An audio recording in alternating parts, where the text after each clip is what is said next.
Can we just declare that once again with all of our hearts? God, He reigns. Come on, let's say that. Every one of us.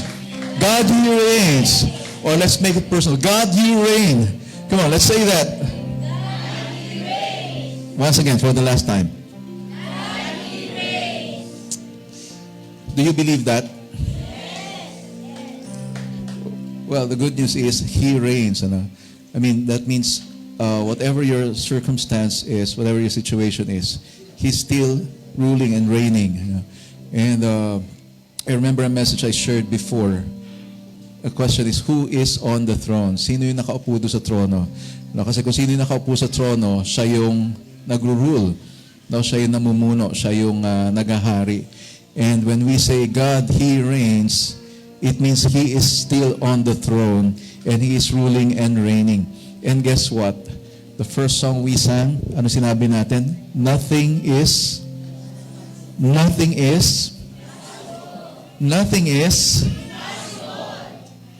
impossible.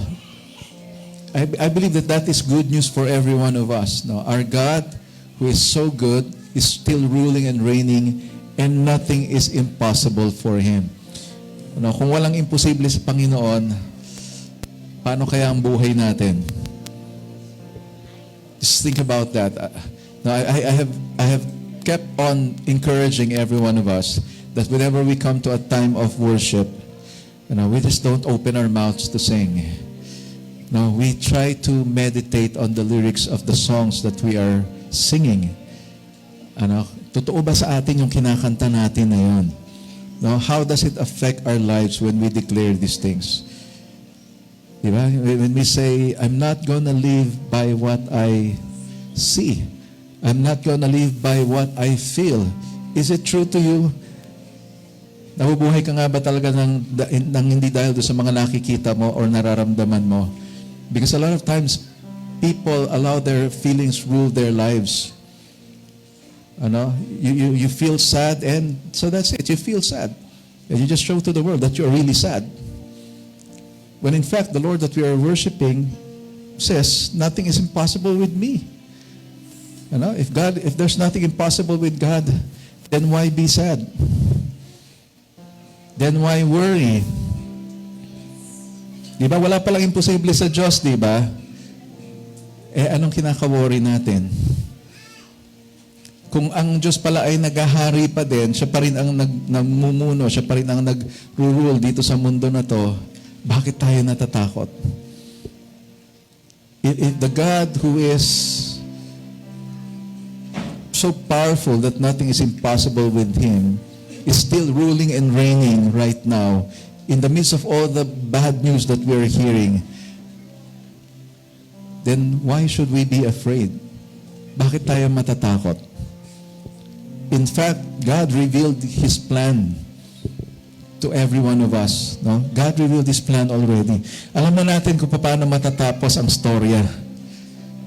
Alam natin kung paano matatapos itong mundo na ito. Alam natin paano matatapos ang buhay ng isang taong nananampalataya sa Panginoon. And you know what? All the bad news that we can see today should, instead of making us afraid, should make us excited. You know why? Because we have a great future when it comes to our God. We have a great future when it comes to Him. Nothing is impossible with Him. He loves you. Sipin mo, mahal na mahal ka ng Diyos, tas walang imposible sa Kanya. So, ibig sabihin, anytime you approach Him, you will always find grace, you will always find goodness. I mean, nakapagtaka lang, no, bakit napakaraming tao ayaw lumapit sa Diyos. When in fact, God is merciful. Sabi nga, let us approach the throne of grace with such confidence, because we will find mercy. May awa ang Diyos. Hindi lang may awa ang Diyos, mahal tayo ng Diyos. And He is able to give us everything. Everything. But of course, everything you need. Lahat ng kailangan natin, kaya niyang ibigay sa atin. But of course, even the things that we want, the things that we would like, now as long as it is according to His will. Aren't you glad about that? That our God is still reigning. It is not the end of the world for you. No, it's not the end of the world. There is still hope. Because God is ruling and reigning, there is always hope. May pag-asa tayo bawat araw. Amen. Thank you, Lord. Can we just lay our hands to our children right now, and let's just pray for them as we release them to the kids' church. Father God, we commit to you these children, these precious little ones, O Lord. God, we lift them up to you, and we just declare your blessings over them, O God. As they go to the kids' church, O Father, I pray that you will just speak to them, speak into their hearts, Lord God. And I pray that even at their young age, Lord God, they will be able to hear you, that they will be able to experience you, Lord God. And even at their young age, Lord God, they will begin to trust you, to know you, Lord God, in a very special way. And I pray even, Lord God, that everything that they'll be learning today, God, that will really make an impact in their lives. Anoint the teachers, Lord God, and use them as your mouthpiece, Lord God, to speak to these children. We thank you, Father. We commit them to you, Lord, as we dismiss them, Lord. In Jesus' name we pray. Amen. Amen. Okay, let us release the kids to the kids' church.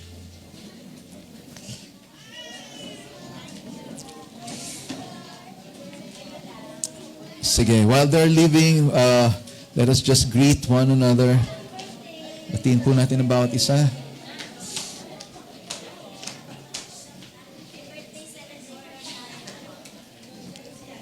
Okay, so, sige, just go ahead, greet one another. Habang lumalabas po sila, yung mga teachers, kayo na pa bahala sa mga kids natin.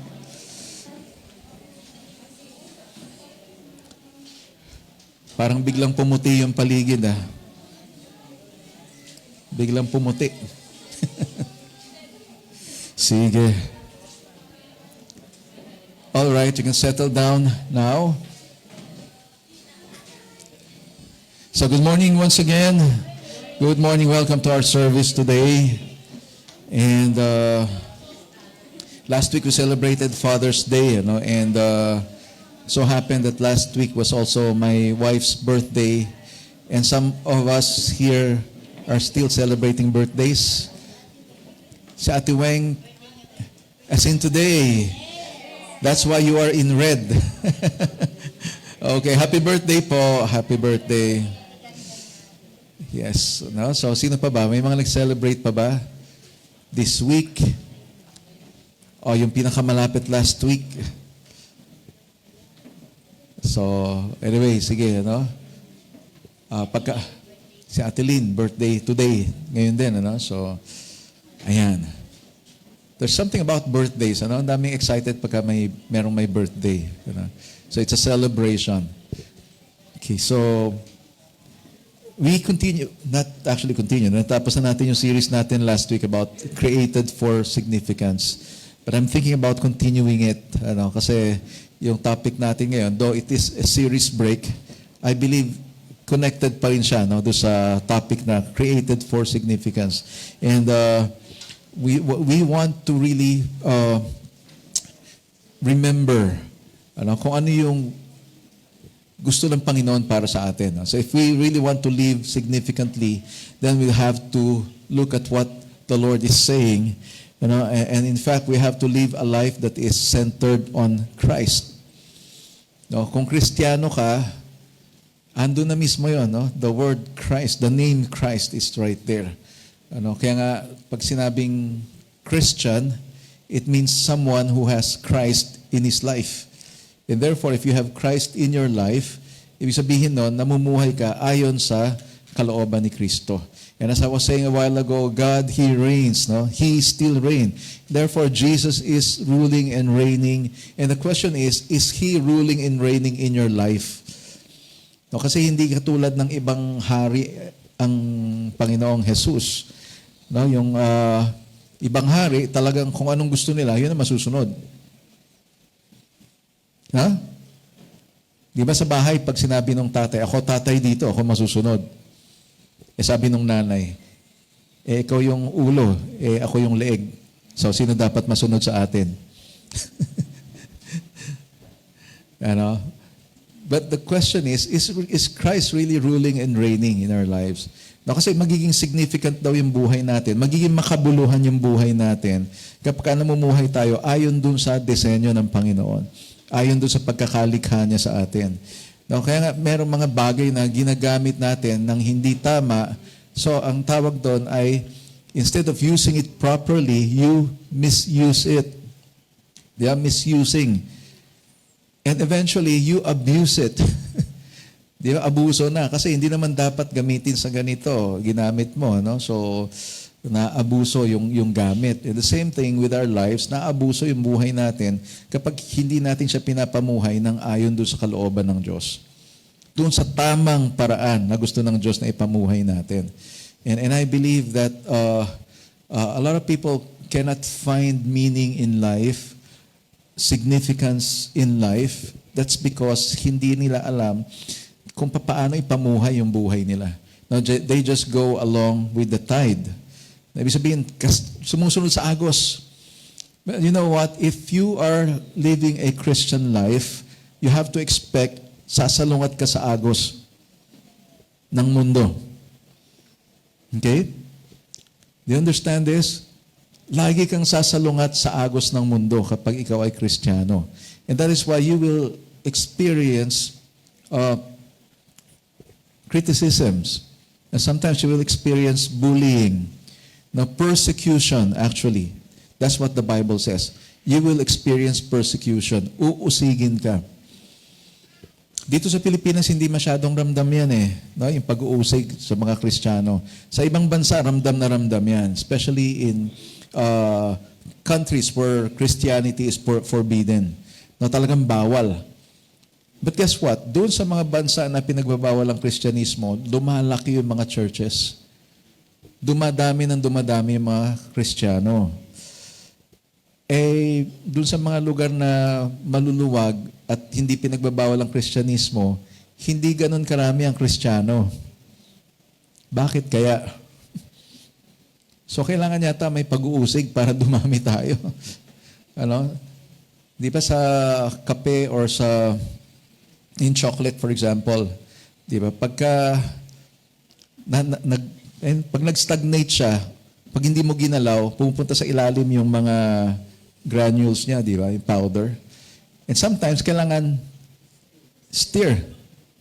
And sometimes, the Lord will need to steer us para magising tayo sa katotohanan na namumuhay na tayo ng hindi ayon sa kalooban niya.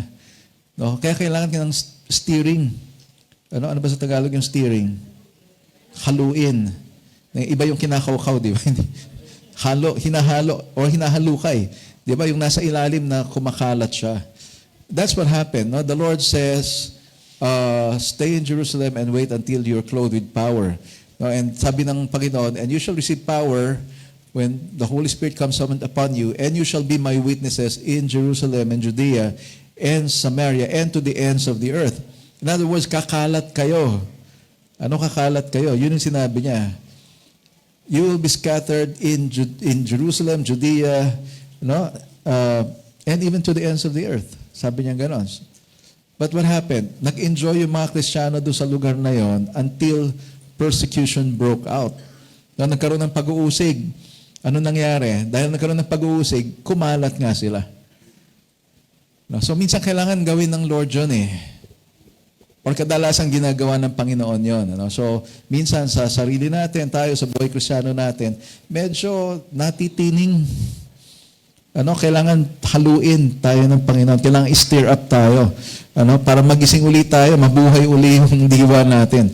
So kung ano yung buhay na dapat natin ipamuhay. No, that's the scariest part of our days. No, itong mga panahon na ito, yun yung nakakatakot. Kasi maraming tao, hindi nila namamalayan, nalalayo na sila sa Panginoon eh. So, there are instances where in some places, talagang pinapa-renounce yung pananampalataya. No, may mga panahon na nangyari yun. Na yung mga Kristiyano, sinasabi, talikuran ninyo yung pagiging Kristiyano ninyo kung gusto nyong mabuhay. And these Christians are so committed to their Lord Now, to the point that they are being killed, they never turn their backs on the Lord. Now, ang problema ngayon, walang pag-uusig, pero hindi na mamalayan ng tao, unti-unti na siyang lumalayo sa Panginoon. Why? Because there are so many things that will distract us, so many things that will catch our attention. Na maraming bagay yung mga, alam mo yun, yung concern tayo na hindi mo na namamalayan, malayo ka na sa Lord. Yan, nasubukan mo na ba yung sabi nga sa dagat, di ba? Mahiga ka lang, ano ka ng floater, na huwag kang lumangoy. Huwag kang lumangoy, doon ka lang sa floater. Hayaan mo lang gumaganon-ganon yung tubig. Maya-maya hindi mo malayan, malayo ka na sa pampang. Ganun yung nangyayari sa mga Kristiyano. No, okay lang naman eh. Ay, tanaw ko pa naman yung yung pampang eh. 'Di ba? Wala namang masama dito sa ginagawa ko. Gaganon-ganon ka sa tubig. Tapos mamaya hindi mo na malayan, ang layo mo na sa pampang. And that is the subtle work of the enemy. No, konting compromise, konti lang naman 'to, hindi naman matinding kasalanan, hindi naman matinding kasalanan ito. No, napansin niyo, hindi siya matinding kasalanan. Pero nandun pa rin yung word na kasalanan. Di ba? Try to notice yung sa mga gilid ng daan, or like for example dito sa labas natin, pagka merong pumapatak na tubig galing sa gutter for example, pansinin mo yung binabagsakan ng tubig na yon. Semento yung binabagsakan niya, no? Pero mapapansin mo yon, yung paunti-unting patak na yon, tuloy-tuloy na patak na yon, consistent, doon lagi tumatama yung patak na yon. Eventually, yung patak ng tubig na yun, makakagawa siya ng butas doon sa semento na yon. And that's the danger in our Christian life. Yung pakonti-konti, na konting ganito, konting kasalanan dyan, konting compromise dito, konting subok ng ganyan. Hindi mo na namamalayan, nag-i-enjoy ka na ng paunti-unti. And what happens is, tagumpay yung tactic ng kalaban. Actually, ang goal ng kalaban, hindi naman patalikurin ka sa pananampalataya mo eh. Ang goal ng kalaban, ilayo ka sa Diyos. No, ilayo ka sa Diyos. Until such time, you will notice, iba na yung lifestyle mo. Iba na yung mga bagay na gusto mo. Wala ka ng gana when it comes to spiritual things. And life has its meaning when it is lived according to the design of its Creator. So kaya nga, pansin natin, pagka yung mga gamit natin hindi gumagana ng maayos, sinusubukan nating ayusin. Pag hindi na talaga maayos, ano nang ginagawa natin? Tinatapon na. Diba? And God warned us, na if you will not be fruitful, sabi nga, diba? Sabi niya, remain in me and I will remain in you. So, He is the vine and we are the branches. Sabi nga, yung mga branch na hindi nagbubunga, pinuputol. Pero actually, yung word na pinuputol doon, hindi naman talaga pinuputol. Kasi mga totoong Kristiyano talaga, nililinis ng Diyos yan, at talagang itinataas para inaalis sila doon sa sitwasyon na kung saan nandun na sila. Pero yung mga tao talagang ayaw maniwala sa Panginoon, yun yung talagang tinatapon na. And remember, Israel has been disobeying the Lord for many years. Nagdi-disobey siya. Kaya sabi nga ni Paul, they are the original branch. Pinutol sila. Tapos tayo, we are wild branches. Ikinabit dun sa puno. You know the word grafting? Di ba yung grafting? Isang puno, tapos may sanga galing sa ibang puno. Ikakabit mo doon. Puputol ka dun sa surface nung puno. Ganon daw tayo, grafted, inilagay lang doon. Kaya ang warning ng Lord, kung yung original na sanga pinutol, paano ka pa kaya na inilagay lang doon? Ikinabit lang doon. Di ba? So, there's nothing we can, alam mo yun, wala tayong kayang i-prove sa Panginoon. Kasi all of this is by the grace of God. Kung tutusin, hindi tayo dapat kasali. Israel ang pinili, di ba? Kaya nga yung mga Israelites, ang tingin nila sa mga Gentiles, hindi sila kasali. Pero ang nangyari, the grace of the Lord was poured out, At sabing ganon, pati mga Gentiles are receiving the good news. They are receiving the Lord. And they are beginning to live lives that are according to God's ways. Now, kaya nga si Paul, he was able to write Corinthians, Romans, Thessalonians, Ephesians, mga Greek, people, Gentiles. Now, that's because, sabi niya, ayaw makinig nitong mga Hudyo, pupunta na ako dito sa mga Hentil. And kasama tayo dun sa category ng mga Gentiles because we are not Israelites. Meron ba ritong Israelita, galing ka sa tribo ng, anong tribo doon sa 12 tribo na yan? You know?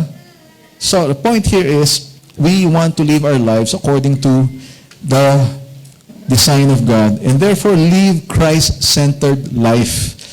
Now, ang problema natin, tayong mga tao, we tend to live a life that is self-centered. Diba? Kaya nakakatakot yung statement na kung saan ako masaya, doon ako.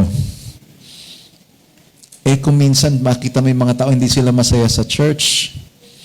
So dahil hindi sila masaya sa church, hindi sila pupunta sa church. Hahanapin nila kung saan sila masaya. And they will go through lengths and efforts and all, mahanap lang yung kung saan sila magiging masaya. To the point of, alam mo yun, may mga bagay na hindi na tama, and yet, for them, it brings happiness. Yun yung malungkot doon. Kaya minsan hindi na tama, pero the fact na, ay, masaya ako dito, may mali. May problema tayo. You know why? If you are a Christian, if Christ is living in you, you will delight on the things of God. And some people will say, boring. Boring yan. No? Makikinig ka lang naman ng sermon, tapos kanta-kanta ka, taas ka lang ng kamay. Yun na yun? Well, it's not just that.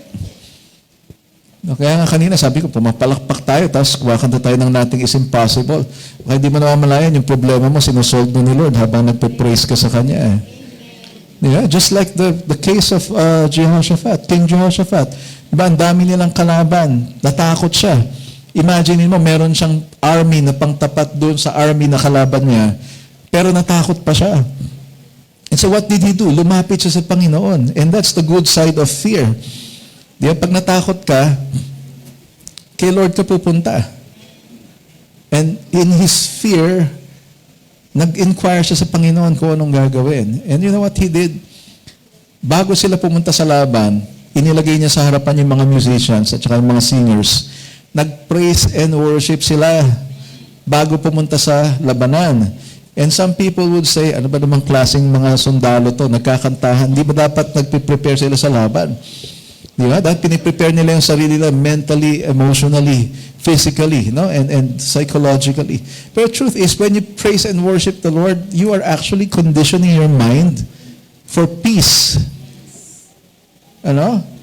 And what happened? Habang kumakanta sila, naglalaban-laban na yung mga kalaban nila. Sila na yung nagpatayan. And what happened? After nila mag-praise and worship, tara na, laban na tayo. Punta na tayo doon sa gera.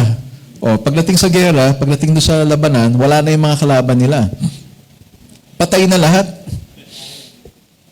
Imagine mo yun, nagkakantahan kayo, tapos yung mga kalaban nyo nagpapatayan doon. Tapos pagtapos nyo kumanta, okay na, tara, punta na tayo. Sugod. Pag sugod, walang sumusugod sa kanila kasi bagsak lahat eh.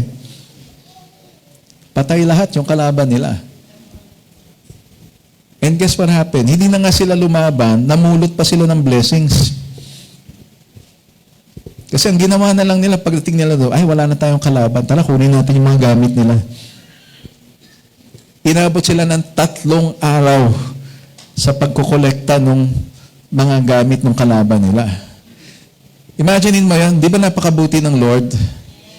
Pinuri mo siya, sinamba mo siya, siya yung lumaban para sa'yo, tapos hindi ka na nga lumaban, na-bless ka pa. Anong gusto nyo? Lumaban ng 1 araw o mangolekta ng blessings 3 araw?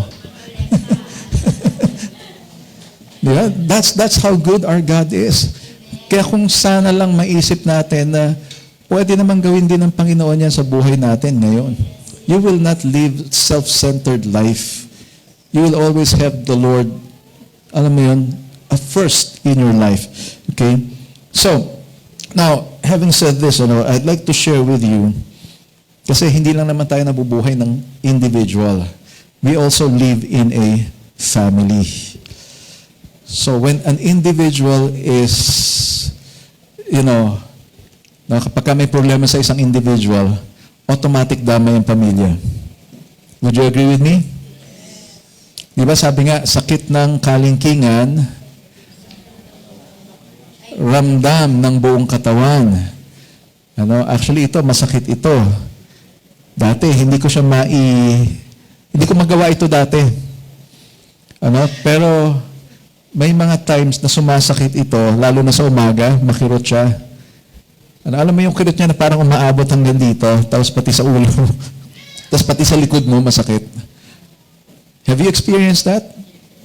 Yung meron kang ingrown. Kakapirasong portion lang ng kuko mo yun. Di ba? Pero yung buong katawan mo ay tensionado. Di ba? Hanggang likod mo, hanggang everything. And that's why it's just the same when it comes to family. Ito yung medyo na-overlook din ngayon.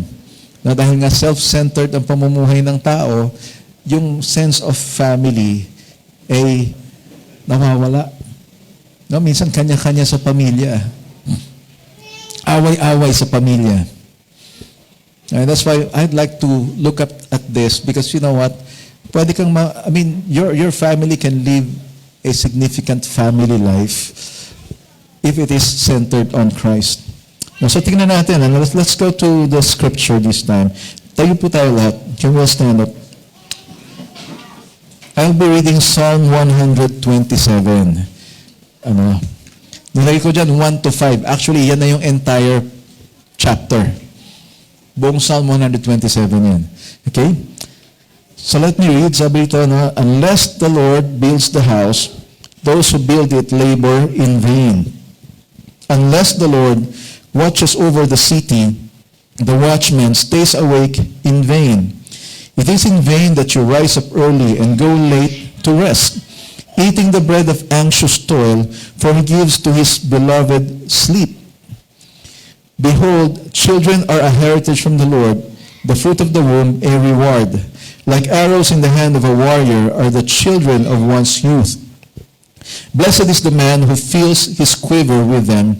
He shall not be put to shame when he speaks with his enemies in the gate. Can we bow down our heads and let's pray? Lord, we thank you for your word. Thank you, O God, that you are a promise-keeping God, O Lord, and that your words are true. And it is very beneficial for us, Lord God, to take heed of your word. And so today, Lord, as we listen to your message, O God, we pray indeed, Lord, that you will just speak to every one of us. And I pray, Lord, that you will find the hearts that are open, spiritual ears, Lord God, eager to hear from you today. And I pray even, Lord God, that you will find hearts that are also eager to do your will.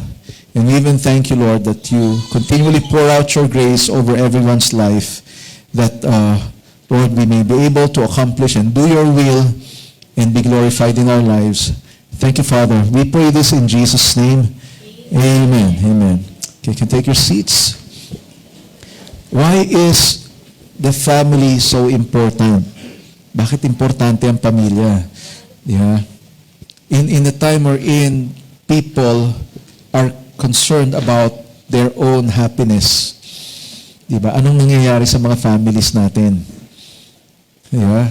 Sabi nga, yung family is a place where love abounds. Diba? Nandun yung pag-ibig. In fact, sabi nga, the family is the basic unit of the society. The basic building block of the society. So, pag tinignan natin yung lipunan natin, yung mga communities natin, they are all composed of families. Now, dito sa church, pag tinignan tayo, maaaring nag-iisa ka rito, pero you actually represent a family. Miyembro ka ng isang pamilya. Now, this church, we call this a spiritual family. No, pero God has placed you in a biological family. To live life significantly, to be a blessing to that family. You know? So, whatever happens to the family, it has a direct effect sa society. No, kung ano yung nangyayari sa pamilya, may direktang epekto ito sa lipunan natin. And that's why when we look at the problems of our society, matitrace mo siya papunta doon sa pamilya. Di ba? Kapag kami nangyari sa isang tao, ang tanong kagad, sinong pamilya nito? Kaninong pamilya ito? Sinong magulang nito? Yeah? Yun lang simple na pag nandyan ako sa labas, halimbawa, na nakapark ako, tapos biglang may kakatok sa kotse, sasabihin, pangkain lang po, kuya, gutom na kami, pangkain lang. Ang laging tanong ko, nasan yung magulang ninyo? Di ba? Everyone is a member of a family. No, kahit sabi mong palaboy siya, may pinanggalingan ng pamilya yan. No, every one of us. No? Kaya, whatever happens to the society, tignan mo kung ano nangyayari sa society natin, and you can be sure, may kinalaman yan sa nangyayari sa pamilya. You know? So, I'd like to share with you some quotes here no, about the family. One is from G. Campbell Morgan. Sabi niyo ito, no, the strength of the Hebrew people in the past and all that remains of it today largely results from the keen sense which they ever cherished of the importance of the home and the family. The house, the city, labor are all important to the conserving of the strength of the family. No, kaya sabi nga niya rito, kung ano pa man yung natitira ngayon sa Israel, may kinalaman yun doon sa pagpapatibay nila ng pamilya nila. And that's why ang Israel, sila yung pag tinignan mo, alam nila yung genealogy nila. Sino rito alam mo ang pangalan ng lolo mo sa tuhod? O, konti lang. Eh, yung lolo ng lolo mo sa tuhod. Di ba? I mean, hindi na natin matrace di ba? Pero ang mga Israelites, makikita mo sila, yung genealogy nila, alam nila kung sinong ninuno nila. No, kaya nga, kita mo, si Joseph, the father of the Lord Jesus, the earthly father, nung nagkaroon ng census, pumunta sila sa sa Bethlehem. Kasi taga roon si David. They came from the line of David. Alam nila, no, kung kaninong linya sila. Kayo, alam niyo ba kung kaninong linya kayo? Palagay niyo, sinong ninuno ninyo? Walang nakakalam, no? Ang Israel, they know that. Alam nila kung sino yung mga ninuno nila. So, unless somebody keeps a record, no? Ano pa? Here are some more quotes. The only rock I know that stays steady, the only institution I know that works is the family. This according to Lee Iacocca. Iacocca, tama? So the only institution I know that works. Totoo pa ba yan hanggang ngayon? Does family still work? Steady pa rin ba ang family? Stable pa rin ba ang mga family ngayon? Not all. Diba? You always hear of families that are broken, families that are shaky. Ano pa? Family is the people in your life who want you in theirs. The ones who accept you for who you are, love you no matter what, and will do anything to see you smile.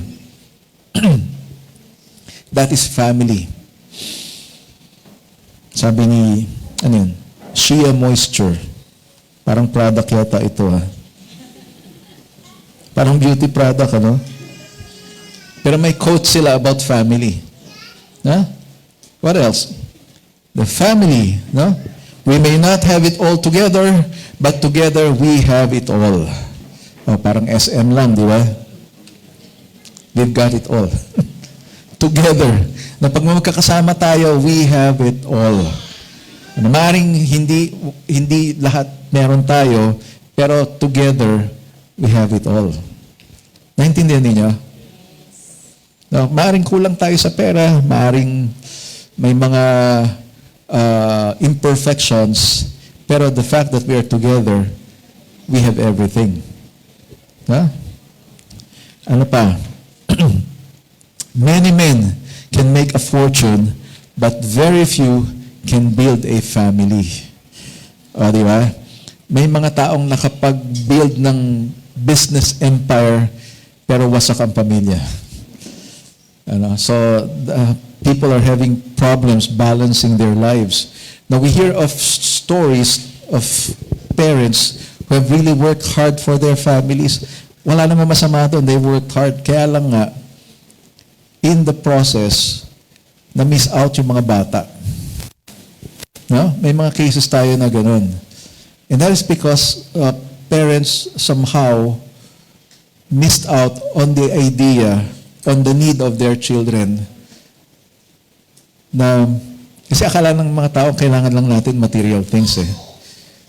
Yeah? Sometimes some parents would say, talagang nagpakakuba ako para maibigay magandang buhay sa kanila.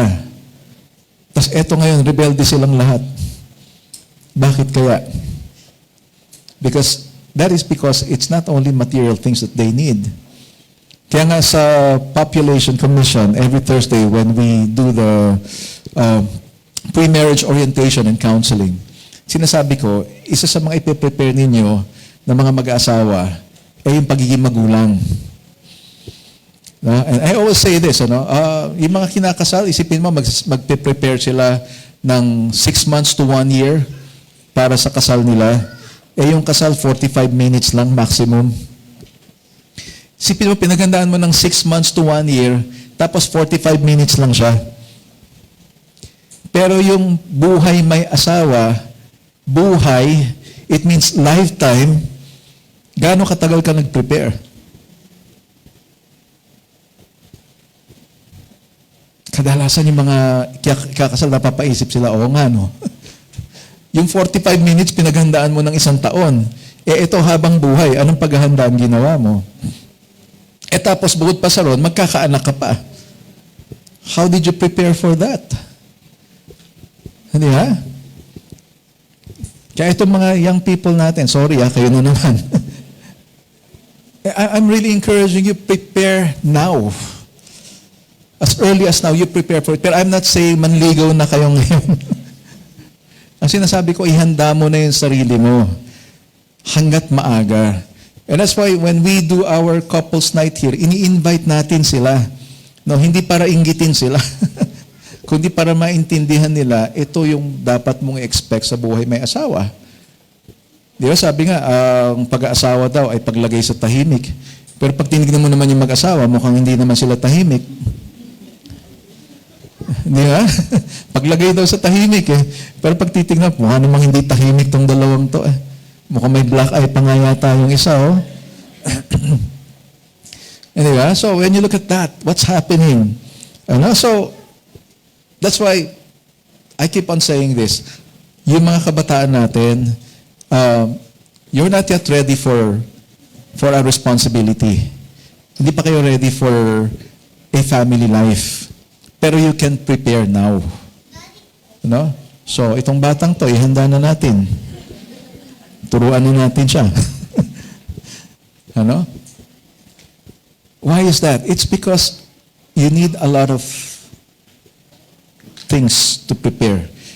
Sa buhay may asawa, akala mo may pera kayo. Some people would say, handa na kami kasi may ipon na kami. Handa lang kayo financially. Pero emotionally, handa ka ba? Psychologically, handa ka ba? That's why I say this to the couples who are getting married. Pag pinaghandaan niyo yung pagiging magulang ninyo, tandaan ninyo, hindi lang pera kailangan ng anak ninyo. Hindi lang material things ang kailangan ng anak ninyo. They also have emotional needs. You know the 5 love languages? Those are emotional needs. Ano yung 5 love languages na yan? The words of affirmation. Gusto ng mga bata yun. Di ba? They wanted to be affirmed. That's why I keep on saying to my daughter, saan na siya? Wala. Okay lang. Lagi kong sinasabi sa kanya dati, You know what? You are a good girl. Good girl ka. Alam mo, we're so proud. Kami ni Mami, proud na proud kami sa'yo. You are very beautiful. Ano? Lagi namin sinasabihin ng gano'n. You are 100 times better than Mommy and Daddy. No, nung maliit pa lang siya, dinideclare na namin sa kanya, you are 100 times better than Mommy and Daddy. So affirmation. No, dito lang kami ni Mami. So if you need anything, we'll just be here for you. Now that she's 27 years old, it's just the same thing. We're just right here. If you need us, we're just right here. No, affirmation. Ano pa? Yung touch, physical touch. Di ba? Mga babies, gustong-gusto nila ng yakap, gustong-gusto nila ng karga. Di ba? Minsan kahit halikan mo yung kilikili nila, gustong-gusto nila yan eh. Ngayon, matanda na, subukan mo halikan yung kilikili. Baka masapok ka. Yeah? Yung mga bata, gusto niyan lagi karga. Physical touch. Emotional need yun. No, yung makaramdam sila ng yakap ng magulang nila. Okay? What else? Time. That is an emotional need. No, pwedeng present ka, pero hindi ka connected sa anak mo. Kaya it's called quality time. Quality and quantity of time. What else? Acts of service. Diba? Gusto ng mga bata yan. Ikaw ang, kaya nga hindi tumutulong sa bahay yan eh. Kasi nakikita nila, ikaw ang gumagawa lahat eh. Subukan mo wag gumalaw. Malamang mapipilitan ka rin gumalaw. Kasi hindi talaga sila gagalaw eh. Oh, that's still love pa rin 'yon, ha? Kami nga ng wife ko, ang love language ng wife ko is service, acts of service. Ako ang aking love language ay time. Kaya gusto ko yung mga pasyal-pasyal, yung magkasama kami lagi. Service ang kanyang love language. So, kailangan paglingkuran mo siya para maramdaman niya mahal mo siya. Oh, so, what did I do? Ako nang in charge sa mga labada. Binawasan ko yung trabaho niya. Ako ang in charge sa labada. Taga-pindot ng washing machine. Hindi naman kasi ako nagkukusot eh. Di ba? Kaya yung sinasabi nila, si pastor naglalaba. Hindi ako naglalaba. Yung washing machine ang naglalaba.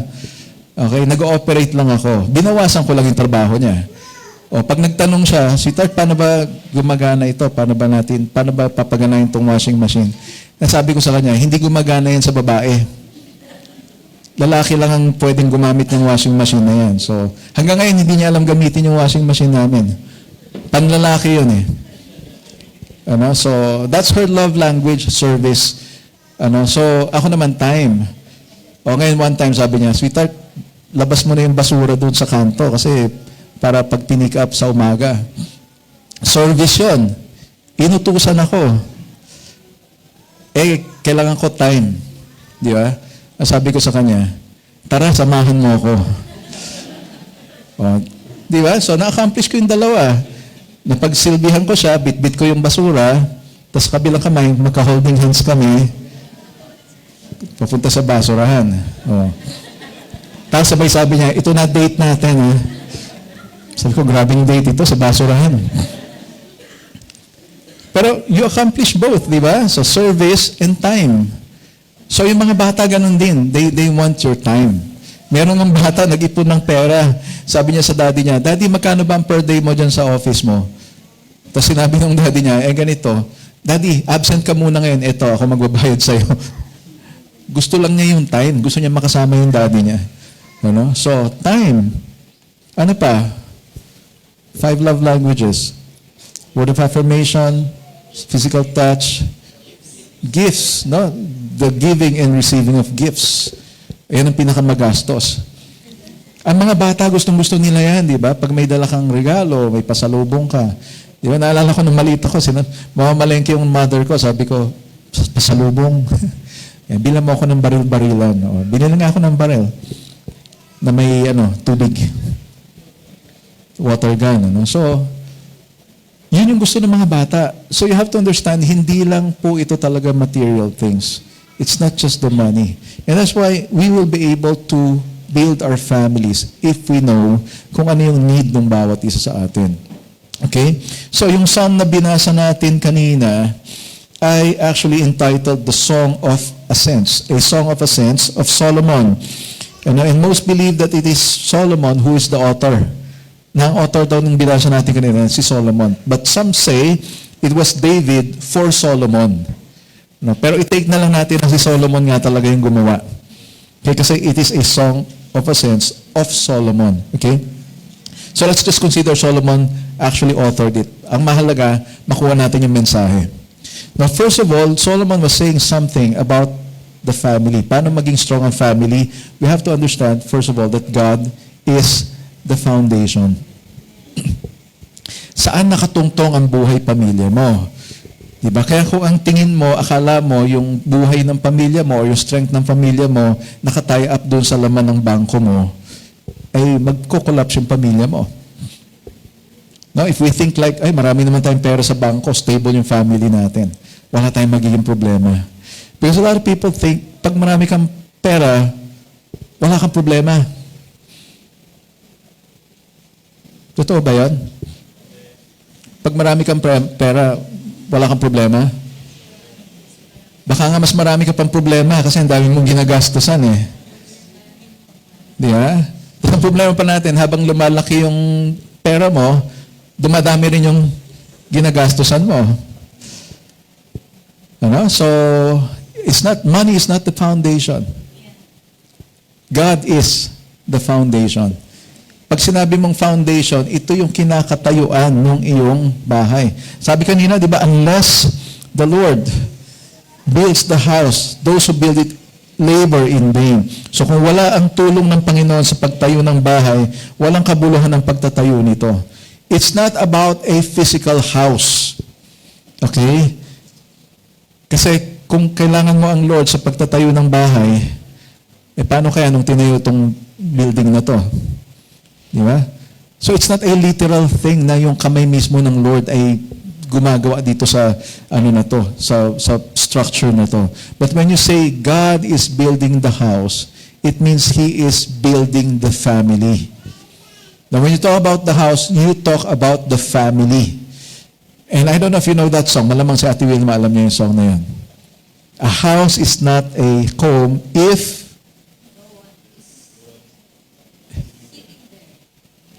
si Tatay Delphine. A house is not a home if there is no one there. Pag wala nakatira, no? Kita niyo yung word house tsaka home. Yung house ay structure, yung bahay, pero yung home ay tahanan. Tumatahan doon yung mga tao. No, kaya nga sabi nila, hindi raw siya tahanan pag walang nakatira.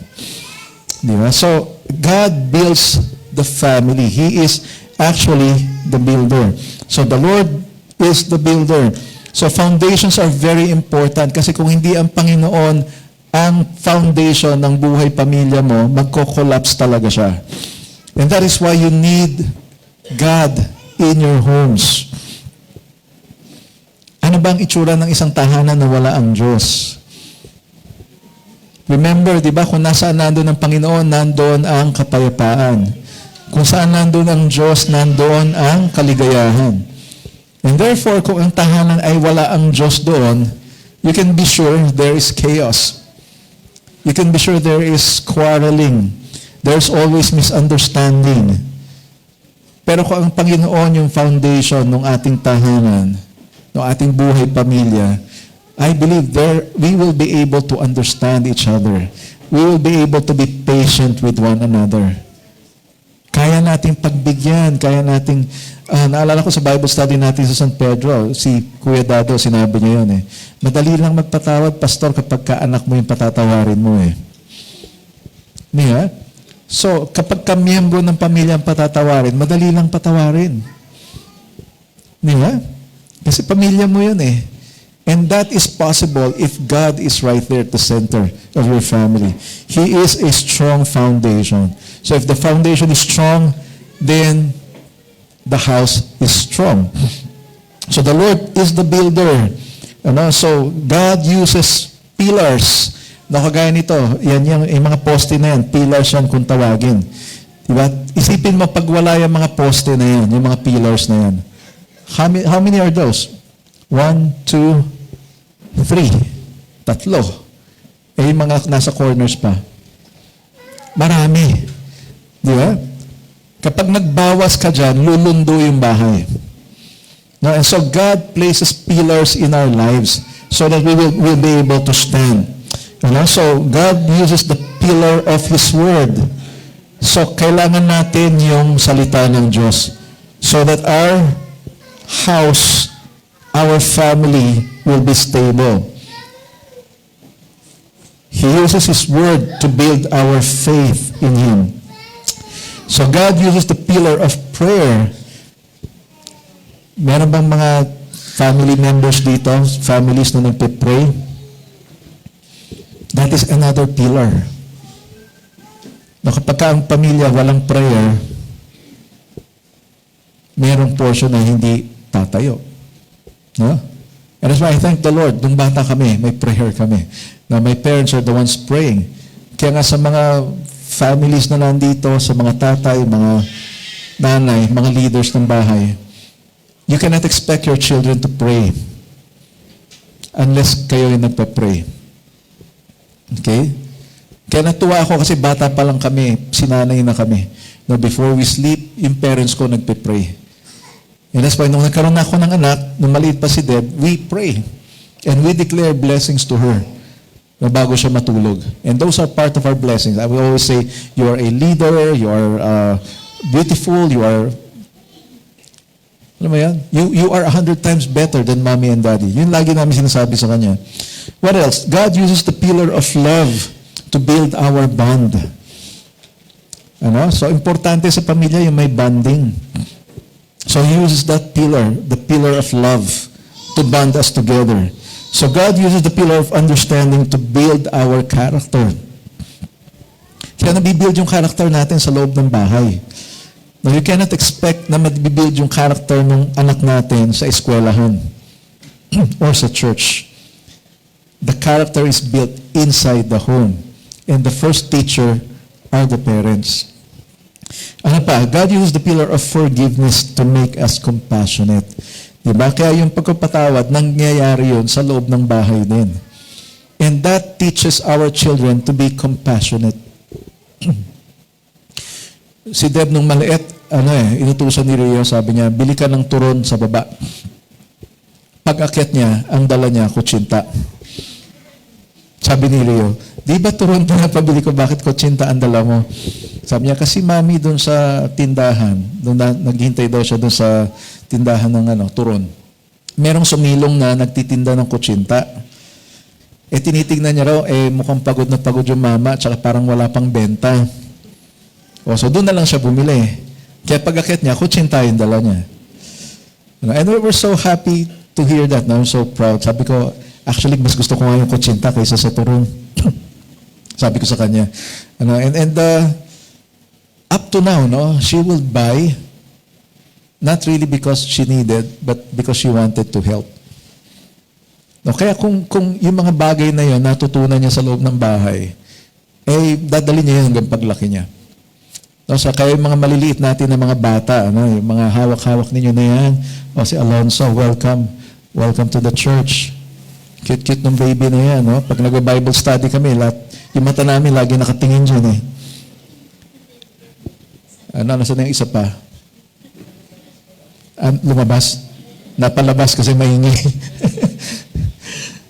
So, yung mga yan, if we can just, even at that stage, pwede na natin sila turuan .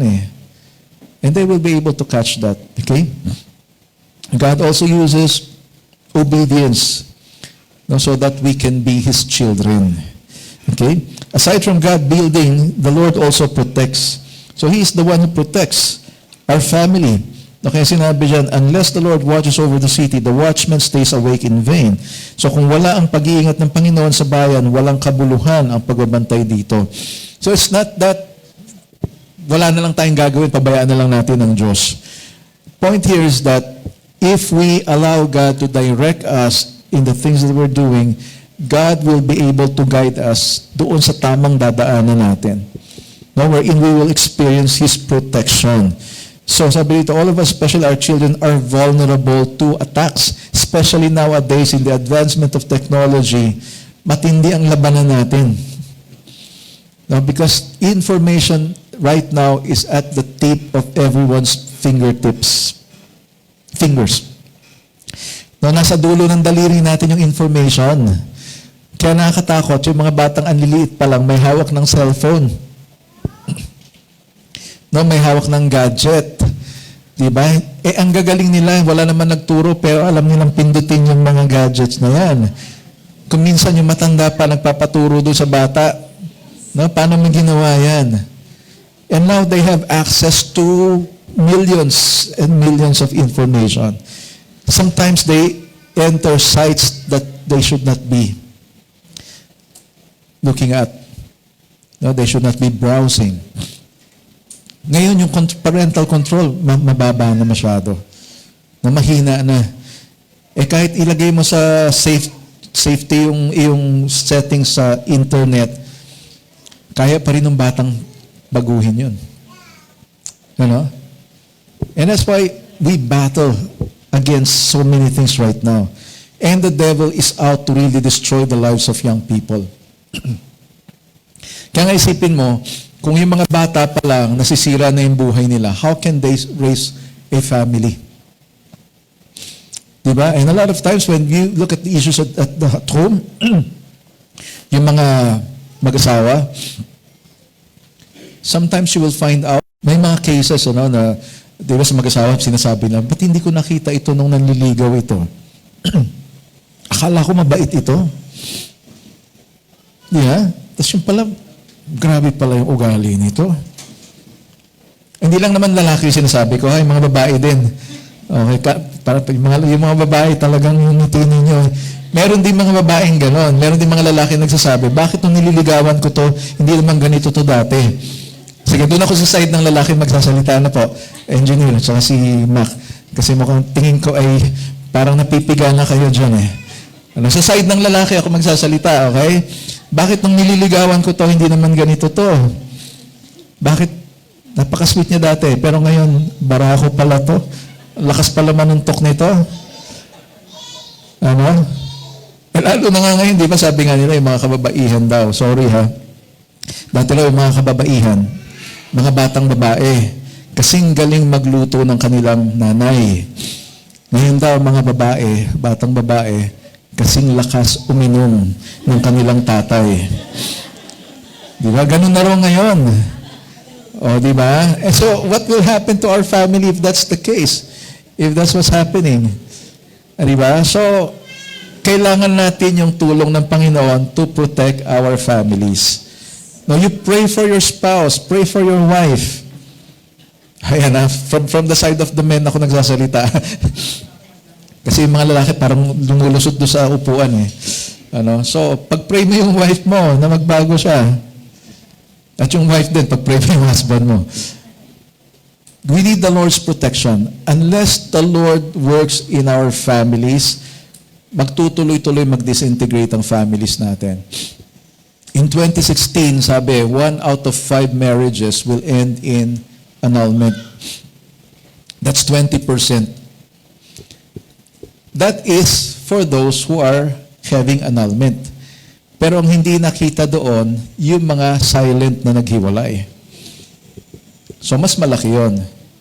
Diba? So, that's why if God is not there to protect our families, what do you think is going to happen? Our young people, bata pa lang. Sa totoo lang, meron nga ngayon ang trend ng HIV cases natin, as young as 15 years old meron na. Dati 34, pataas, mga 30s ang mga may HIV. Ngayon, 15 years old may HIV. At sabi nga, tumaas ng 500% yung bilang ng nagkaka-HIV sa atin. And that's why I was calling the attention of yung sa office namin, sa Population Commission. Sinasabi ko, idagdag natin dun sa campaign natin, wag lang yung teenage pregnancy. Idagdag natin yung HIV awareness. That's why in August, may papauna ko na, in August, we will be having an event. We'll be calling all the churches again, their members, their leaders, and then we'll be inviting yung mga SK, we'll be inviting the barangay for an HIV awareness seminar. No, and education, kailangan ma-educate kasi tayo eh. Ano? And we cannot allow it to increase. Dati 30 per day, ngayon 57. 57 per day. So yun yung mga mga na-report lang na cases. Yung mga hindi na-report na cases, so iba pa yon. Yung capacity ng isang tao na may HIV, na may multiple partners, at yung mga partners niya, may ibang partners din, kakalat at kakalat talaga siya. Okay? So, God is the only one who can protect our families. Na yung mga tatay, yes, we are the one who should be the protector of our families. Pero kung wala ang Panginoon, we will not be able to do that. We will not succeed. Also, the Lord is the provider. Ayan, no? Kasi sinabi niya sa verse 2, it is in vain that you rise up early and go late to rest, eating the bread of anxious toil, for He gives to His beloved sleep. Sino sa inyo masarap ang tulog niyo? Ayan, mahal kayo ng Diyos. Sabi, mga mahal daw ng Diyos, pinapatulog niya. Ayan, He gives His beloved sleep. Natabahay natin yung Tagalog. Sabi niya, walang kabuluhan ang paggising ng maaga at pagtulog ng gabing-gabi na sa pagtatrabaho upang may makain. Dahil ang Panginoon na nagbibigay ng mga pangailangan ng kanyang mga minamahal kahit sila'y natutulog. Sa ibang version kasi, He grants sleep to those He loves. Kaya pag inanalyze mo siya, ininterpret mo, pinapatulog ng Diyos yung mga mahal niya. But the point is, mahal tayong lahat ng Diyos. And He wants you to enjoy your work. Na minsan yung mga tao, hinihila na lang nila yung sarili nila sa pagtatrabaho. No, papasok sa opisina. Dahil kailangan may kitain. No, pero sinasabi rito, isama mo pa rin daw ang Panginoon kasi He is the one who's going to provide for you. And sometimes you hear husbands and wives quarreling, inaaway ng babae yung lalaki kasi kulang yung kita. Well, you have to understand, yung mga wives, okay, sa side ulit ako ng lalaki ha. Yung mga wives, your provider is the Lord. Yes, your husband is supposed to be the provider in the family, pero si Lord pa rin talaga ang magpo-provide sa inyo. No? So again, when you look at the job of your husband, maaaring hindi ganun kalaki yung sahod niya, you thank the Lord because the Lord is the one who's going to provide. And you don't know how the Lord is going to do it. No, kaya nga, sinasabi natin kanina, di ba, the Lord is ruling and reigning. Nothing is impossible with Him. So kung walang imposible sa Diyos, palagay ninyo, yung provision ninyo, hindi ba niya kayang ibigay yon? Palagay niyo, hindi ba niya kayang tugunan yung pangangailangan ninyo? When I became a pastor, during my ordination, tinanong ako, chemical engineer ka pala, hindi ka ba nanghihinayang doon sa kita mo? Hindi mo ba naisip na pag pumasok ka sa pagpapastor, hindi mo kikitain yung kinikita mo bilang engineer? Sabi ko, it doesn't matter. I'm trusting the Lord. The Lord is my provider. You know? And I told them, simula nung college, hanggang nagtrabaho ako, hanggang nag-asawa ako, I was serving the Lord. I have been serving the Lord. I worked as a teacher, pero I'm doing ministry. I work in the call center, I'm doing ministry. I work in sales, and I'm doing ministry. So ministry for me is life. At ang boss ko ay ang Panginoon. And therefore, He's going to provide. Now, some people will say, malaki yung kita sa ganito, multinational yan, no? Daming benefits. Multinational, pag-aari ng mga iba-ibang lahi. Multinational Di ba? Yung pinapasukan ko, may-ari ng universe. Siya may-ari ng universe, pati yung multinational company na yun, pag-aari din ng boss ko yan I'm sure He will provide. And I tell you, I can attest to you, the Lord provided. So don't be afraid. Kaya sabi nga ni Lord, di ba, don't worry about what you will eat, what you will drink, what you will wear. For the Lord, your Father, knows that you need them. Di ba? And if God, our Father, knows that we need them, palagay niyo, hindi ba niya ipoprovide yan? He's going to provide that. And so, He's the one who provides us jobs. He's the one who provides us opportunities. He provides us wisdom and abilities, provides healing. Kagabi, I was preparing, may binili yung anak ko na director's chair. Pero they bought it from an auction. Ayun sila. Sa auction, gusto ko yung magkaroon ng director's chair. Yung merong lalagyan ng drinks. Ginamit ko kagabi. Sabi ko, ba't parang nangangati ako? Parang gumagapang dito sa loob. No, sa likod and all. Kinakabahan ako, sabi ko, mukhang meron yatang maliliit na insects. Sabi ko, baka magkaroon ako ng allergy dito. No? Talagang namula yung paligid ng ko. Tsaka parang maliliit talaga siya na pag inisprayan mo ng pag inisprayan mo ng alcohol, mahapdi. So I was thinking last night, baka ma-hospital pa yata ako dito. Sabi ng anak ko, hindi pa nalilinis yan, hinapuan mo na kaagad. Sabi niya gano'n. Sabi ko, excited ako Ayun, may marka pa You know what? Habang nakangati ako kagabi, I was thinking to myself, Lord, walang imposible sa'yo, di ba? Kahit naman ito, alam ko, ikaw nakakaalam kung ano to. Sabi ko kay Rio, ito kaya yung tinatawag na niknik ba yan? Surot. Wala akong makita Tapos talagang dito. Tapos sa likod. Sa batok. Sabi ko, buti nga yung mata. Believe that. God can provide for you even the healing that you need. If nothing is impossible with God, ano kaya ang pwede mong hingin sa Kanya? Kaya lang, I'm sure yung iba sa inyo, Pastor, tagal ko na humihingi ng milyon sa Panginoon, hindi pa rin ako binibigyan May dahilan yun kung bakit hindi, okay? Now, here's what happens without God, no? Sabi niya rito, without God, our week would be sin day, mourn day, tears day, waste day, Thursday, fight day, shatter day.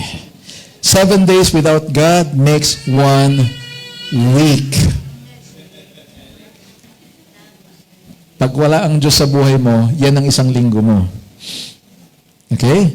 Sino sa inyo gigising bukas sa mourn day? Today is sin day. No? Wala si Lord Supposed to be Sunday ngayon. S-O-N day. The day of the Son of God. Okay? Tears day, umiiyak ka na. Waste day, sayang. No? Tapos Thursday, uhaw ka na. Matindi yung fight day. Away. No?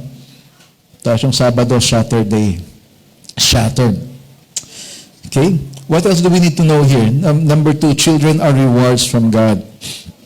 No? Reward. So, behold, children are heritage from the Lord. The fruit of the womb, a reward. Ang mga anak ay pagpapala at gantimpalang mula sa Panginoon. These are the next generations. Now, you look at them, they're so cute. Pero sa totoo lang, habang lumalaki yan, parang nawawala yung pagiging cute nila, di ba? But just the same, they are a blessing. They are a blessing from the Lord. So they will be the next leaders of their own families, next leaders of our society. And that's why, kailangan natin talaga yung tulong ng Panginoon. Now, so Solomon considered the wisdom of trusting God in building the home, the family.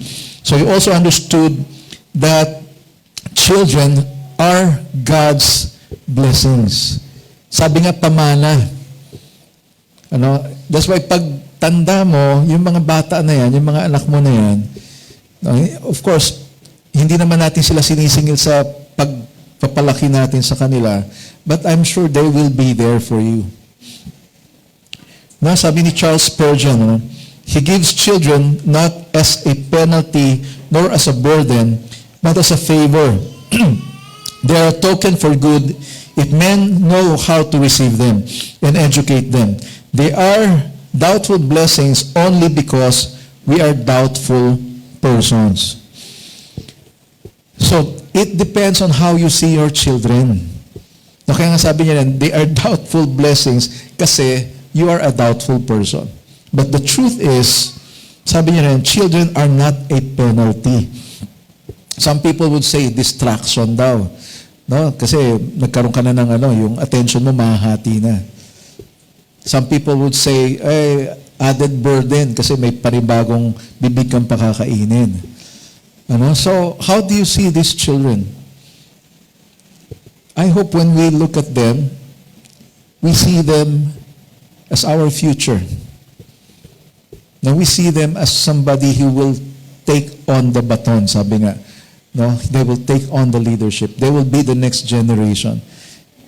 Isipin mo, kung yung mga bata na yan ay naturuan natin ng tama, pagdating ng panahon, sila na yung mga tatay at nanay. Pagdating ng panahon, sila na yung mga nagtatrabaho, sila na yung mga negosyante, sila na yung mga nasa gobyerno natin. Kung naturuan sila ng tama, then you can be sure, maganda mangyayari sa community natin. And that's why, sabi nga dito ni Charles Spurgeon, we should know how to receive them. No, we should know how to receive them. Kagaya ng sinasabi ko nga kanina, maliit pa lang yung bata, dapat sinasabihan na natin ng mga positive na mga bagay. Dati kaya kong sabihin sa anak ko, good girl, you're a good girl. Ngayon hindi ko na masabi sa kanya yon. Kasi ginagamit na sa aso yan eh. Di ba? Pagka may ginawa maganda yung aso, good boy, good boy. That's may treat ka pa, di ba? Pag babae yung aso, good girl, okay, may treat ka rin. Yung anak mong maliit, nasasabihan mo ba ng good girl? Good job. Di ba? May treat ba yung mga anak natin? How do we treat them? Diba, kung minsan yung mga aso, parang mas natitreat ng parang tao sila ngayon, kung paano tratuhin. And for us, we have to understand that God gave these lives to us.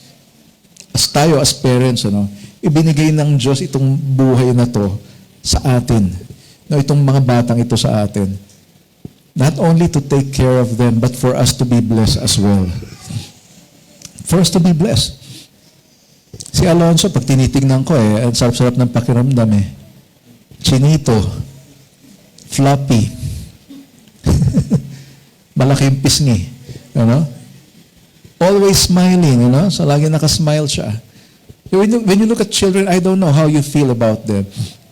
Pero kapag nakakita ko ng bata, ang sarap-sarap ng pakiramdam ko Now, we look at them as a blessing. Yung anak ko maliit pa, tinititigan ko lang siya, blessed na ako Wala pa siyang ginagawang kahit ano. So, we should look at them as a gift from God. As a gift from God. So, ang malungkot lang, si Solomon, ang naging problema kay Solomon kasi nagkaroon siya ng 300 na asawa. 300 yung asawa niya. Bukod pa rin sa 700 na concubines. That will be 1,000 women in his life. Ilan kaya naging anak ni Solomon? Pag titingnan mo ang anak ni Solomon, iisa lang yung nakilala sa Bible. Yung sumunod sa kanya. Si Jehoram ba yan? No, anak ni Solomon. Di ba? Sa dami ng asawa ni Solomon, iisa lang yung napangalanan na anak niya. Yung pumalit sa kanya after nung namatay siya. No, he is the wisest man. No, kung siya nga sumulat nitong psalm na ito, he understood the need for God in each one's life. Why? Kasi kahit sabihin natin na pagpapala itong mga bata na to, meron tayong responsibilidad na palakihin sila ng tama. Because you know what happened after Solomon, yung anak niya na nagmana ng kaharian, hindi niya na-handle ng maayos. Guess what? Unang upo pa lang niya doon sa pagiging hari niya, nahati na yung kaharian. Because he was not able to decide properly. Unlike his father Solomon, humingi ng wisdom sa Lord. Pero itong anak ni Solomon na ito, Ibig sabihin, hindi niya naipasa ng maayos. Why? Kasi ang pinakinggan nitong anak niya na to, yung mga kaibigan niya. Imbis na pinakinggan niya yung mga elders ng kanilang kaharian. And so what happened? During his time, nahati yung Israel. 10 tribes separated. 2 lang ang natira sa kanya. Can you just imagine? Yeah. And how many companies do you know, yung mga 3rd generation, 4th generation companies, na dati ang sikat na sikat siya, pero ngayon hindi na siya sikat. That's because yung sumunod na generation, hindi na nila na-handle ng maayos. Now you can look around you na may mga businesses. Dati kilalang kilala sila. Hundreds of years. No? Yung ano nila. Century-old businesses. Pero ngayon hindi na siya ganun kasikat. Kasi yung sumunod na generation, hindi na ganun kagaling. You know? And that's why we've got to be careful in how we raise our children. Yes, they are a blessing, pero magiging blessing sila kung mapapalaki natin sila ng tama. Okay, number 3. Sabi dito, children are like arrows. No? So, like arrows in the hand of a warrior are the children of one's youth. Ang anak na isinilang sa panahon ng pagkabataan ng kanyang ama ay parang pana sa kamay ng sundalo. So in other words, kung arrow or palaso ang isang bata, ibig sabihin meron siyang target. Meron siyang dapat tamaan. You know? So therefore, they must be what? Carefully shaped and formed. They must be guided with skill and strength. They must be given care or they will not fly straight. Anong ginagawa sa mga palaso? Tinutuwid. Kailangan tuwid siya. Kinikinis. Tinatanggal yung mga rough edges. You know? Why? Kasi pagka binitiwan mo yung palaso o tinira mo yung palaso, kailangan diretso yung lipad niya. So if children are just like arrows, then we have to do the same to them. Kailangan ituwid natin yung kanilang pamumuhay. Now, that's why for the children, you have to accept the fact that there will be discipline. No, kasama sa pag-ibig yun yung discipline. Now, I remember saying this, discipline is the flip side of the coin called love. Kasi on the one side of love, nandun yung joy, peace, patience, kindness, goodness. Yun yung mga pleasant na mga bagay na gusto natin. Pero when it comes to the other side, yun yung ayaw natin. Why? Because the flip side of love, joy, peace, patience, kindness, goodness is the word discipline. Yung discipline, love din yun eh. Remember, the book of Hebrews said, sinong bata ang hindi dinisiplina ng kanyang magulang? Ano? And sinabi rin sa Bible that God disciplines those whom He loves. So kung mahal ka, ibig sabihin, didisiplinahin ka. And we don't want discipline. Ito yung isang bagay na ayaw natin eh. Now when we are being trained to do something, disciplined to do something, kadalasan ayaw natin. Ayaw ng bata. Sino rito yung pagka pinapatulog ka ng nanay mo dati, ayaw mo matulog? Sino dito mas gusto mo maglaro kaysa matulog sa hapon? Ayan, di ba? Sige na, huwag na kayo magmaang-maangan. Kasama ako doon eh. Ayaw ko rin matulog dati eh. Di ba? Ang hirap matulog habang naririnig mo yung mga kalaro mo sa labas. Yeah? Tapos tinatawag ka pa, oy, baba ka na dyan. Tapos yung nanay mo na, oy, huwag ka bababa, tulog ka. Di ba? So, sino sa inyo nagsisisi, but dapat natulog ka na lang noon? Pinagsisisihan ko rin yan eh. Kasi dahil, ngayon gusto mong matulog, di ka na makatulog, di ba? Tsaka mukhang yun yata dahilan kaya hindi rin ako lumaki. Kulang sa tulog. Now look at this. We need to educate our children in the ways of God. Now in Deuteronomy chapter 6 verses 6 to 9, sabi ito, these words that I command you today shall be on your heart. You shall teach them diligently to your children and shall talk of them when you sit in your house, and when you walk by the way, and when you lie down, and when you rise. You shall bind them as a sign on your hand, and they shall be as the frontlets between your eyes. You shall write them on the doorposts of your house and on your gates. Huwag ninyong kalilimutan ng mga utos na ito na ibinigay ko sa inyo ngayon. Ituro ninyo ito sa inyong mga anak. Pag-usapan ninyo ito kapag kayo'y nasa inyong mga bahay, at kapag naglalakad, kapag nakahiga, at kapag babangon kayo.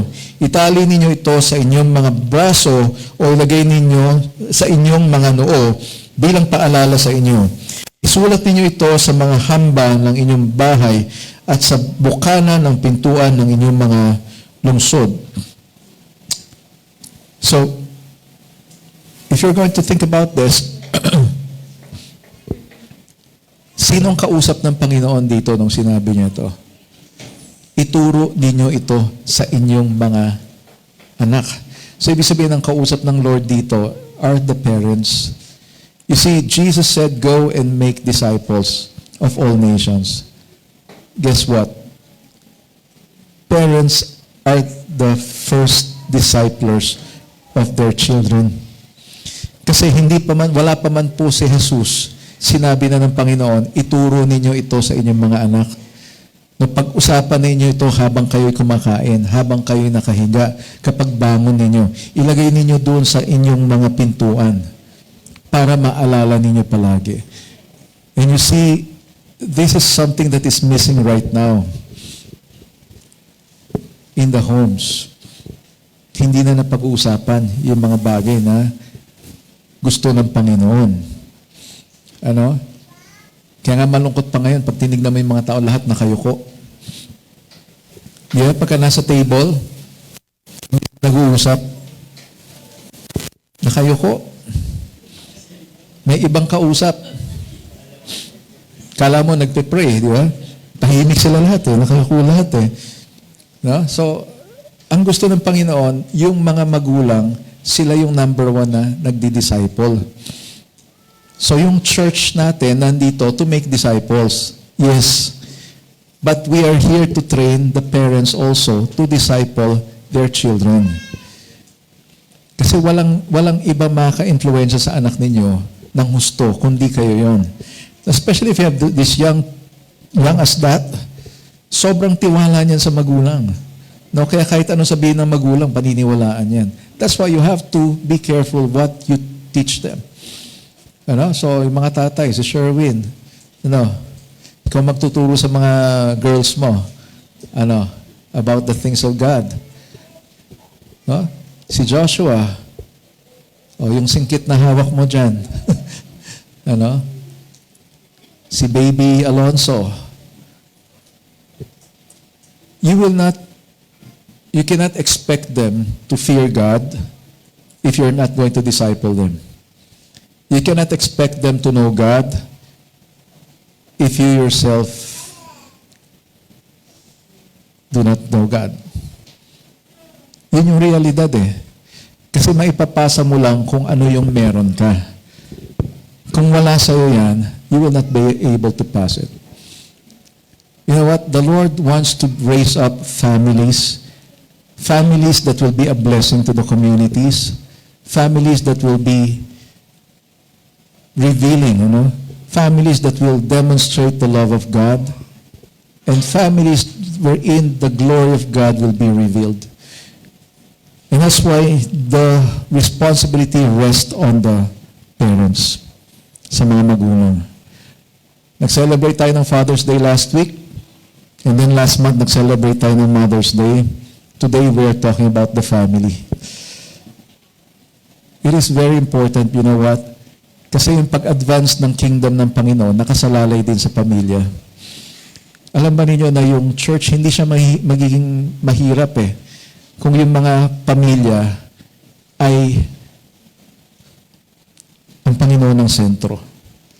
Now, when every family has Jesus Christ as the center of their family life, yung church hindi na mahihirapan mag-disciple. Why? Kasi mismong sa bahay nangyayari yung discipleship. Pinapaalala ng mga magulang kung ano ang kalooban ng Diyos. Diba? Ang mga magulang nagsasabi sa mga anak nila kung ano yung dapat sa pamumuhay nila. No? So Charles Spurgeon again said, sabi niya, we shall see them shot forth into life to our comfort and delight if we take care from the very beginning that they are directed to the right point. Magiging panatag yung loob natin sa mga anak natin in the future kapag ka bata pa lang sila ay naituwid na natin sila. Kaya nga sinabi rin ng Bible, di ba? Ituro mo na sa bata yung dapat niya matutunan hanggat bata siya. Kasi paglaki niya, hindi niya kakalimutan ito. He will never forget this. Kaya nga sabi nga, at the age of 7, kailangan na ituro mo na yung dapat mo maituro. Kasi yung mga bagay na matututunan niya at that age, hindi niya makakalimutan yun. And that's why even at that age, yung mga ganyang kaliliit, no, papunta sa age 7, i-build niyo na lahat ng mga memories na pwede niyong i-build sa kanila. Na shower them with love, shower them with the Word of God, lead them, enable them to know God through you. No, sabi ko nga last week, yung mga tatay, representative tayo ng Panginoon. Makikilala ng mga anak natin kung sino ang Panginoon, kung ano yung nakikita nila sa atin. At kung ano yung na-experience nila sa atin. And that's why young people who have bad experiences with their fathers are actually having a hard time trusting God. Kasi para sa kanila, hindi nila maintindihan kung ano talaga yung tatay. At kung ang Diyos ay tatay, at ito yung nakikita kong imahe ng tatay, mahihirapan akong paniwalaan ang Diyos na ito. So, we can be at peace knowing that we have built our children in the right foundation. And we go back to that first point. God is our foundation. Now, lastly, children are blessings. If they are a reward from the Lord, then they are blessings. Kaya sinabi ito, blessed is the man whose quiver is full of them. He shall not be put to shame when he speaks with his enemies in the gate. So mapalad ang mga taong may maraming anak dahil may tutulong sa kanya kapag humarap siya sa kanyang mga kaaway sa hukuman. Parang hindi na yata ito applicable ngayon, ano? Kasi para bang yung mga maraming anak ngayon ay, parang sinumpa tuloy yung pakiramdam nila kasi hirap na hirap Di ba? Kaya nga ngayon sinasabi ng mga mag-asawa, isa lang. Di ba yung mga kinakasal ngayon, pag tinanong mo, ilan ang gusto mo? Maximum na po, 2. Ano? Why? Kasi isa pa lang, hirap ka na But guess what? Nung unang panahon, 7. Yung 7, konti pa yon. Kasi, ilan kayo? 12. Oh. Tuwang-tuwa yung nanay daw nila, no? Marami sila, pero masaya ang buhay. No? Marami sila, pero natutugunan. Diba? Isipin nyo, palakihin kayo ni nanay, si Inang Dominga, no? 12. And when you look at her children, successful. Diba? Well, whether plenty or few, kasi sa kagaya ng case namin, isa lang ang pinahintulot ng Panginoon. Isa lang. Pero marami kami spiritual children. Diba? But the thing here is this, what they are saying here, what the writer is saying here is that when you have a lot of children, you are spared from the, alam mo yun, yung abandonment, yung loneliness. A house full of children born before one becomes old is a protection against loneliness and abandonment in the society. Provided na yung mga anak mo mahal ka. Diba? Kasi may mga cases tayo ngayon na yung mga anak ay halos ayaw ng, ewan ko ba. Yeah? So, may mga kasabihan tayo na pwedeng makalimutan ng anak ang magulang, pero ang magulang hindi makakalimutan ng anak. And we can see the reality of that. There are some children who are, alam mo yun, kaya-kaya nilang tiisin yung magulang nila. Why is that? Why is that? You know, the Lord wants to restore relationships. The Lord wants to build families that are strong. And that's why yung mga bata natin dito, yung mga kabataan natin, we have to work it out as early as now. Ano yung mga teenagers, huwag kayong ligaw-ligaw lang. Isipin ninyo yung family na i-raise ninyo. One preparation that you can make is have a vision of your family. Na gusto mo mag-prepare sa pagiging magulang, ngayon pa lang magkaroon ka na ng vision kung anong klaseng pamilya yung i-raise mo. Now, kung ang nakikita mong pamilya is yung pamilya na wala ang Panginoon, don't expect to have a strong family. Because at the end of it all boils down to one. God is the foundation of the family. It is a challenge for us right now, no, as a church. Kasi totoo lang yung church kasi parang naging spiritual institution na lang eh.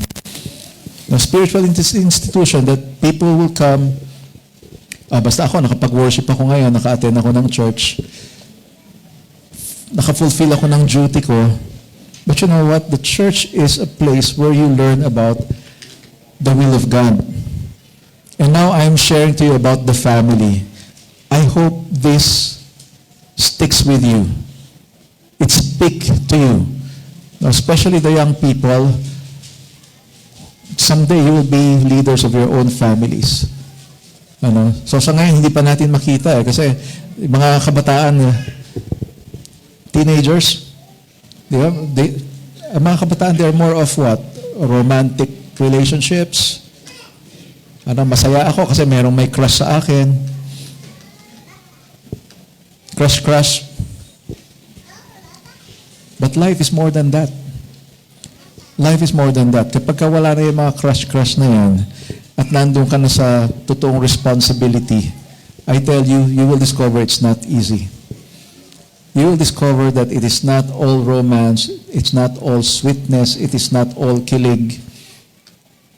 But it's about having the responsibility to raise a family that will be a blessing, not only to your own family, but a blessing to the society. But ultimately, a blessing to the Lord. The Lord is looking for families who will reveal His glory. No, kaya nga sabi, the family that the family that prays together, they stay together. Can we all stand up right now?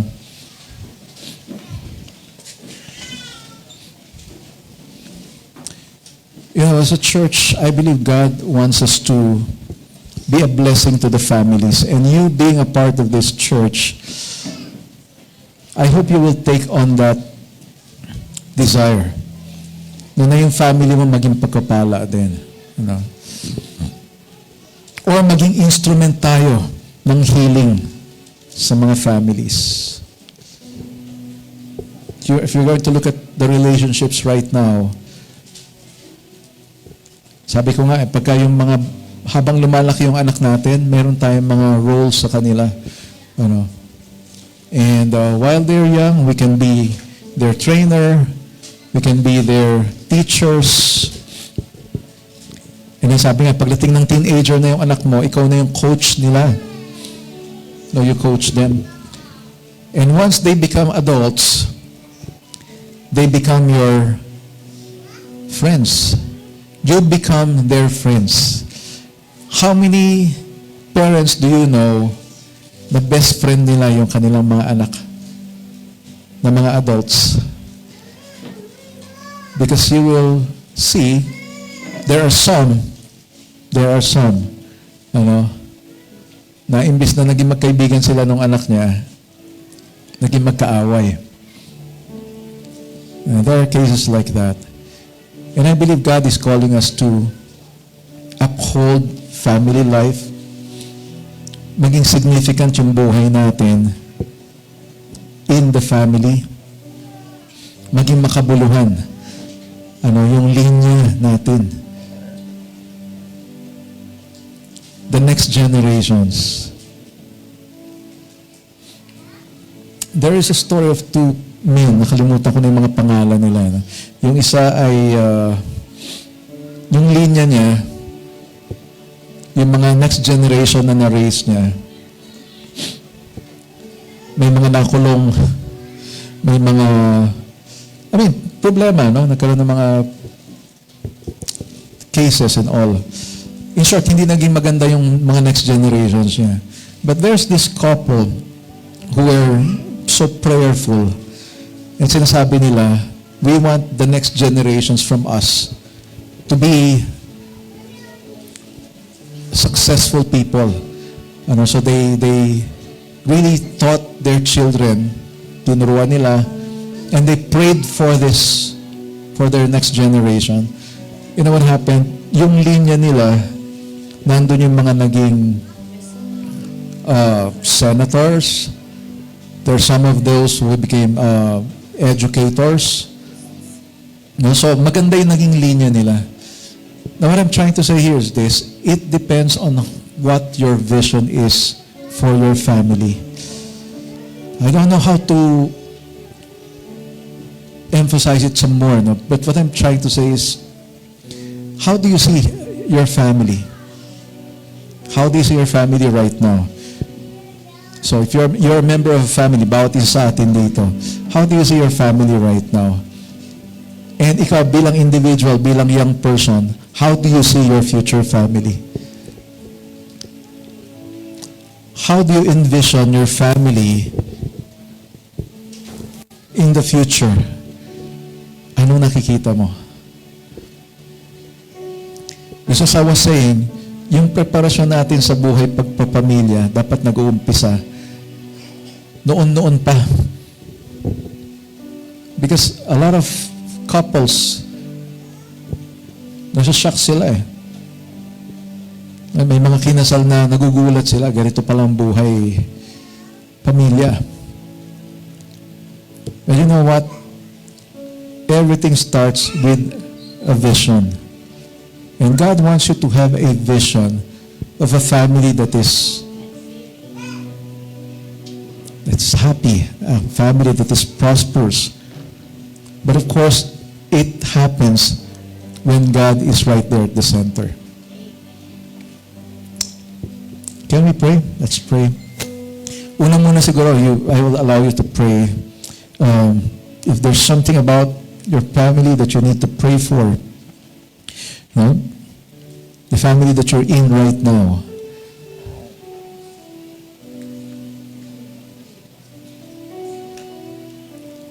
what is your prayer for your family? Your relationship as husband and wife, your relationship as parents and children to your parents.